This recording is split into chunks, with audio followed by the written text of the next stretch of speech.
শুভ দুপুর সবাইকে। এখন দুপুরই 12টা 12:30 বাজে। তো জবারে দিয়ে আজকে সব মানে আমার ওয়ার্ডরোব পরে ওই পাশের ওয়ার্ডরোব যা যা ছিল জামা কাপড় যেগুলো পরিনি সব বের করে ওরে দিয়ে দিছি। আর ছেলে বলতেছে বিরিয়ানি খাবে আজকে, যেহেতু শুক্রবার তো ভালো মন্দ কিছু খেতেই হয়।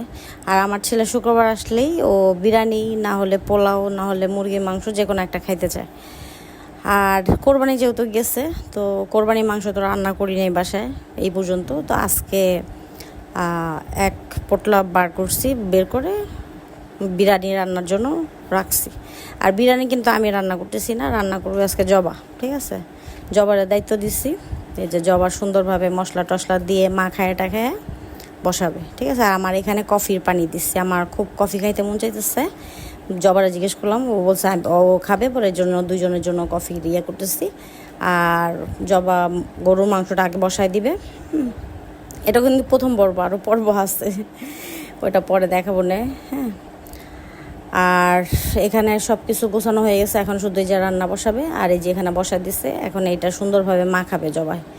হ্যাঁ, আর আমি এই যে গরম পানি নিতেছি কফির জন্য, আমি কফি খাবো, মাথা ব্যথা করতেছে। কালকে রাত্রেই কফি আনছি, কিন্তু কালকে রাত্রে খাইনি, তো এর জন্য আজকে খাবো।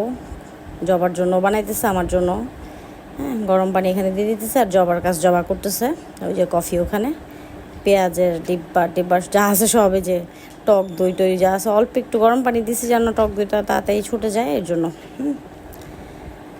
আর এই যে এখানে জবা সুন্দর করে মাংসটা মেরিনেট করে নিতেছে, একদম মাখায়, মানে ও বাবুর্চি স্টাইলে রান্না করবে। আর ওর একটা সিক্রেট মশলা আসতে, যেটা আমার এটার ভিতর দিচ্ছে, ও আমার বলছে ওই সিক্রেট মশলাটা আমারও বানায় দিবে।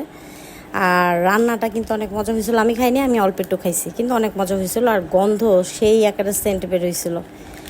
আর টক দুইটা পুরোটাই আমি দিতে বলছি, আমি বলছি দিয়ে দাও, পরেরটা আমি উঠাই নিতেছি। আর এখানে ও বলতেছে চিনি দিব, আমি বলছি না আমি চিনি খাই না, আমার ডায়াবেটিক্স আছে, আমি ডাইরেক্ট খাই।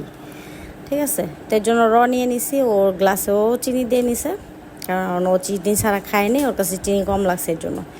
আর এই যে এখানে মাংসটা তোমাদের সাথে একটু শেয়ার করি। এই যে এখানে মাংস এখনও বলক ওঠে নাই, কারণ মাত্র মাখায় বসাইছে। একদম সাদা। ঠিক আছে, মশলা দিচ্ছে। তো এখানে কাঁচামরিচও দেওয়া হয়েছে। এই যে এখানে আরও কিছু কাঁচামরিচ আছে যেটা পোলাওতে দিবে। আর দুটোটাই আলাদা আলাদা বসাইছে। আমার আসলে শরীর এখন আগের মতো আসলে আমার শরীরে কুলায় নাই, জন্য আমি রান্না ধরি নাই। ওরে বলছি, ওর যেহেতু কাজ ছিল না, আমার বাসায় ছিল, জন্য আমার রান্না দিছে। আর এটা শেষে দিবে, ও বলছে যে এটা শেষে দিব, কিভাবে দেই আপনারা দেখাবো। আমি আচ্ছা ঠিক আছে, কোনো সমস্যা নেই। আর এই তো এখনও পাক ওঠে নাই।